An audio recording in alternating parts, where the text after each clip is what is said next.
దర్శకేంద్రుడు రాఘవేంద్రరావు ఇంటిపై దాడి జరిగింది. రాఘవేంద్రరావు శ్రీరామదాసు సినిమాకు తన కథను వాడుకున్నారని ఆరోపిస్తూ ఆయనతో గొడవకు దిగాడు రవీందర్ అనే వ్యక్తి. గురువారం సాయంత్రం కారులో ఇంటి నుంచి స్టార్ట్ అవుతుండగా అనంతపురం జిల్లాకి చెందిన రవీందర్ అనే వ్యక్తి ఆయన కారుకు అడ్డంగా వచ్చాడు. రాఘవేంద్రరావుని తిడుతూ కారు డోర్ పగలగొట్టేందుకు ప్రయత్నించాడు. వాచ్మెన్ ని కూడా పక్కకు తోసేసి ఆయనను బయటకు లాగే ప్రయత్నం చేశాడు. ఆయన అసలు విషయం అడిగితే రామదాసు కథ తనదేనని, తన కథ వాడుకుని కనీసం పేరు కూడా వేయకుండా మోసం చేశారు అంటూ ఆయనను తిట్టాడు.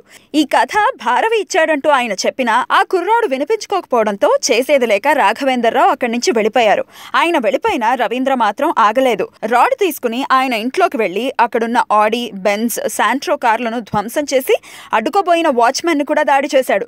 రాఘవేంద్రరావు కొడుకు ప్రకాష్ అతన్ని అడ్డుకోవడానికి ప్రయత్నిస్తే ఆయనపై కూడా దాడికి దిగాడు. ఎట్టకేలకు వాచ్మెన్ తో కలిసి అతన్ని పట్టుకుని పోలీసులకు అప్పగించాడు ప్రకాష్. రవీందర్ పై కేసు నమోదు చేశారు జూబ్లీహిల్స్ పోలీసులు.